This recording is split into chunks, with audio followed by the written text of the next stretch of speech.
കൊട്ടാരക്കര ദിണ്ടുക്കൽ ദേശീയപാതയിൽ ഓട്ടത്തിനിടെ സ്വകാര്യ ബസിന്റെ മുൻഭാഗത്തെ ടയർ വെടിതീർന്നു. യാത്രക്കാരിൽ ഇത് ഭീതി പരത്തി. കോട്ടയം കുമളി റൂട്ടിൽ സർവീസ് നടത്തുന്ന സ്വകാര്യ ബസിന്റെ ടയറാണ് വണ്ടിപ്പെരിയാർ 63 മൈൽ സമീപം എത്തിയപ്പോൾ പൊട്ടിത്തെറിച്ചത്. റെയിൻബോ ന്യൂസ് വാർത്തകൾ നിങ്ങൾക്കായി അവതരിപ്പിക്കുന്നത് പവിത്ര ഗോൾഡ്, എന്നും സ്വന്തം. ഒരെണ്ണം കൂടി വാങ്ങായിരുന്നു. കൊട്ടാരക്കര ദിണ്ടുക്കൽ ദേശീയപാതയിൽ വണ്ടിപ്പെരിയാർ 63 മൈൽ പിന്നിട്ടപ്പോഴാണ് സ്വകാര്യ ബസിന്റെ ടയർ പൊട്ടിയത്. ഇത് യാത്രക്കാരിൽ ഭീതി പരത്തുകയും ചെയ്തു. കോട്ടയം കുമളി റൂട്ടിൽ സർവീസ് നടത്തിവരുന്ന മുബാറക് എന്ന സ്വകാര്യ ബസിന്റെ മുൻഭാഗത്തെ ടയറാണ് ഓട്ടത്തിനിടെ പൊട്ടിത്തെറിച്ചത്.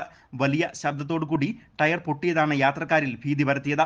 ഡ്രൈവറുടെ സമയോചിതമായ ഇടപെടൽ മൂലം ബസ് ബ്രേക്ക് ചെയ്ത് നിർത്തുകയായിരുന്നു. ടയർ മാറുന്നതിലെ താമസം കണക്കിലെടുത്ത് ബസ്സിലുണ്ടായിരുന്ന യാത്രക്കാരെ മറ്റൊരു ബസ്സിൽ കയറ്റിവിടുകയും ചെയ്തു. News bureau, Vandiperiyar.